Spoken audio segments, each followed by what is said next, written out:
Sex. What do you think of when you hear that word? Do you think of experiences, both positive and negative? Do you think of people? Do you think of relationships you've had? Maybe relationships you want?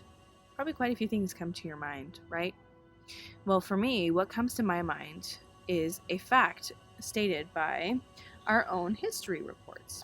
So this here is a State of Safe Schools report. It gives you so much information in regards to how safe our schools are, or how safe the students in the schools feel. So nowadays, when I hear the word sex, what comes to my mind is something like this. LGBT youth are 2 to 3 times as likely as their peers to report having been sexually assaulted. It's stated right here in this document. You can read for yourself. That's a sad fact. I don't want to think about that when I think about sex. I kind of want to think of the positive side of things. But at the same time, I'm very grateful that I know that kind of information, because now I have that in my personal repertoire of information and I can share that with people. I can help educate others and explain or express why it is so important for us to step up as a community, as a society, to accept people for who they are, what they want to be, who they want to love, and all of that. And so this video here is where I'm going to do that. Hello to all those who are watching. My name is Hacylon Raymond. I also go by Shay.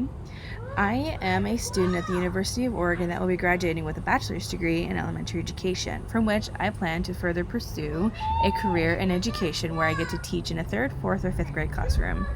Like I said earlier, the point of this video is to help show the journey that I've gone on since taking a class called Homophobia at the University of Oregon.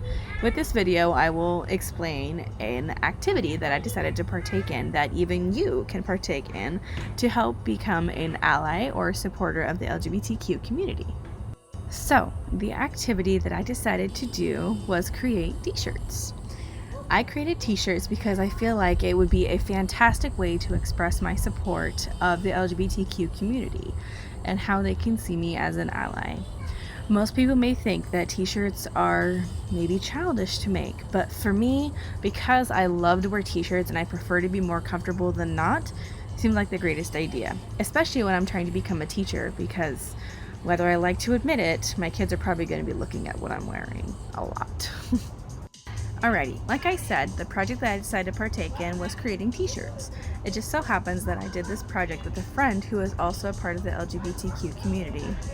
She honestly admitted that she loved doing this project with me and that she had so much fun. The t-shirts that I made are 3. There's one in purple, there's one in a neon green, and then I even have one in blue. Some pretty bright colors that should hopefully stand out quite a bit.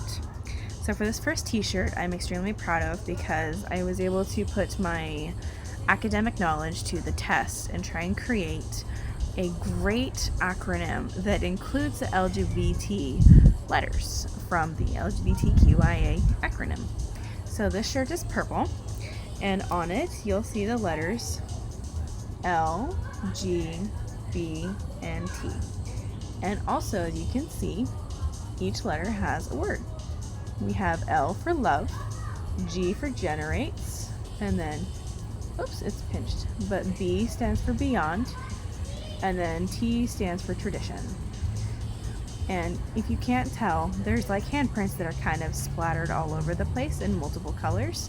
The handprints are supposed to represent the symbols of togetherness, of being there as a helping hand for those who need it. The second t-shirt I made is neon colored.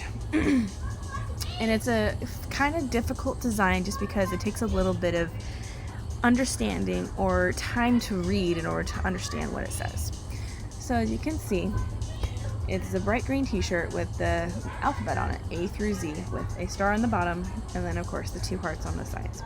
But if you look closely, you'll also see that there's the word ally written there behind each of the letters. Also, each letter of the LGBTQIA acronym that I know of and that I was taught about is highlighted in a different color other than black. So if you're paying close enough attention to this shirt, you'll be able to see it. Then last but not least, I have my final t-shirt. This t-shirt is probably one of my favorites between all 3 of them. Not just because it's blue, but because I prefer the design that was used for it. So this one here says proud ally with 2 of the hearts painted on it. And as you can see, it's in so many different colors. I like this one a lot because it has the symbol of this, which is the yin-yang symbol, and then it also has the peace sign on it, along with the equal sign saying that LGBTQ community members are equally important as those who are not under the LGBTQ umbrella. So, in all honesty, looking back at this project and the time that I spent doing it, I don't think there's anything that could have gone wrong that did go wrong. And honestly, there's really nothing that could have, so I'm pretty proud of that fact. As for a long-term effect, I definitely feel like getting to participate in the change that we need to see in this world. I feel so proud of that. I feel like I've done a small portion, like a really small portion, of what I can do as an individual to help create a more equitable and equal world for everyone in it. For those of you who do not know, equity versus equality is a little different. For equity, it's like giving 3 different heighted people the boxes they need in order to peek over a fence. You've got a tall person, a medium-sized person, and then a short person. The short person, you're going to give the tallest box to peek over the fence with. The medium person, you're going to give them the middle-sized box so they can peek over the fence. And then the tallest person, you're going to give them the shortest box. So that when you look at it from behind, you definitely see that they're all evenly matched. That is equity. For equality, it's like, say you go with the tall, the medium, and the short person, and you give them all the same exact heighted box. When you look at it, it's just going to be, at an angle. You're going to see the slope of the tall, medium, and short person, which doesn't exactly help those that are in major need of that help. So when I say that I'm proud, and the long-term effect of this is having the chance to create a more equitable world, I hope that it helps you think in the same way and encourages you to step up and do your part, because it's not hard. It's really not. You can honestly look up facts and information online, and you could be more educated than I am, and I took a whole class around it. I really hope that those who are watching this video will learn that it's easy to be an ally, and it's easy to love anyone for who they are. You just gotta learn to open up your heart and just let it out. Let it in, actually. Let that love and acceptance just flow through you, because how would you feel if someone was telling you that your ways are wrong? Even if you are a straight and cisgendered, meaning you are the gender you were given at birth. If you were a straight cisgendered person and someone was telling you that your ways are wrong, you wouldn't exactly feel confident in yourself either, now would you? Probably not. So open up your eyes, open up your mind, and let that knowledge flow, and be the change that we need to see, because it starts with you. Goodbye. Thanks for watching.